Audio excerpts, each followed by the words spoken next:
नमस्कार दर्शक बंधु प्रथम खबर पुरी बड़दाण्डे मद मांस बिक्री उपरे संपूर्ण प्रतिबंधक श्री जगन्नाथ मंदिर और बड़दाण्ड आखपाख 2 किलोमीटर अंचल रे मद मांस बिक्री उपरे सरकार संपूर्ण प्रतिबंधक लगाई। अबकारी मंत्री पृथ्वीराज हरिचंदन एही निष्पत्ति घोषणा करिसेंती। नूतन नियम अनुसार एही अंचल रे कोनोसी मद बार किंबा मांस दुकान चलाइबाकू अनुमति मिलिबो नाही। नियम भांगिले कठोर कार्यानुष्ठान नियाजिबो बोली मंत्री चेतावनी दैछंती।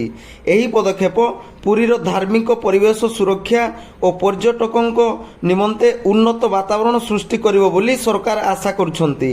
लोकंकु एही नियम मानिबाकू अनुरोध करा जाउछि। परवर्ती खबर बंगोपसागर रे घूर्णिबलय ओडिशा रे वर्षा संभावना।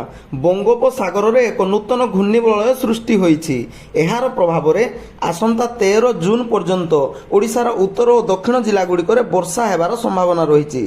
पाणीपाग विभाग रविवार 26 जिला को येलो वार्निंग जारी करिछि। घड़घड़ी सहित जोरदार वर्षा हेबा आशंका रही।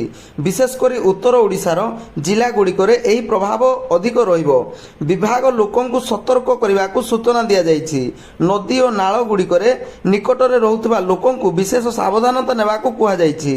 घर छाड़ी बाहरिबा आवश्यक हेले सतर्कता अवलंबन करने परामर्श दिया जाइथिबा खबर मिलिछि। परवर्ती खबर स्नान पूर्णिमा पाई पुरी पुलिस रो ट्रैफिक कटकणा जानतु गाड़ी गुड़िक पार्किंग और जीवा आसिबा व्यवस्था। आसंता जून 11 तारिख रे हेबाकु थिबा पवित्र स्नान पूर्णिमा पाई पुरी पुलिस पक्षरु ट्रैफिक कटकणा जारी करा जाइछि। भक्तों प्रबल भीड़ को दृष्टि रे रखी सुरुखुरु रे यातायात और पार्किंग पाई एही व्यवस्था करा जाइछि। एही नियम अनुसार भुवनेश्वर कोणार्क और ब्रह्मगिरी पटु आसुथिबा गाड़ी पाई अलगा रास्ता और पार्किंग स्थान निर्धारण करा जाइछि।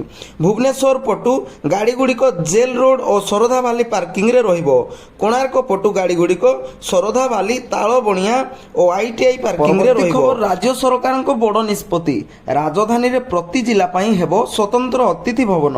राजधानी भुवनेश्वर को विभिन्न काम रे आसुथिबा लोकंक पाई राज्य सरकार एक बड़ निष्पत्ति नैछंती।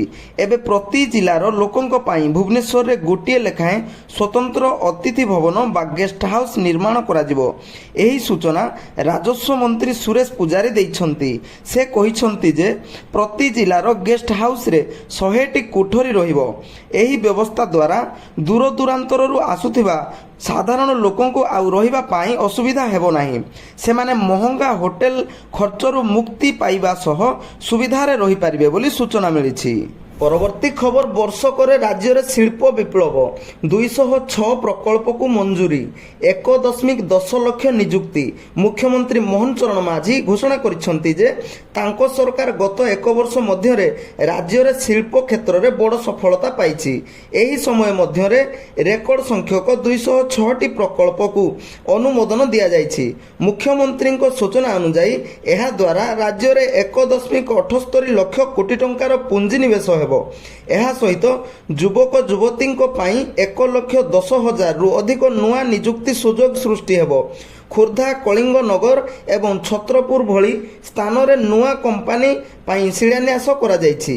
2036 सुधा समृद्ध ओडिशा गठन दिगरे एहा एक बड़ पदक्षेप हबो बोली मुख्यमंत्री कहिसंती। खबर देश रे कोरोना सक्रिय रोगी संख्या 6000 टपिला। देश रे कोरोना संक्रमण पुणी थोरे वृद्धि पाउछि।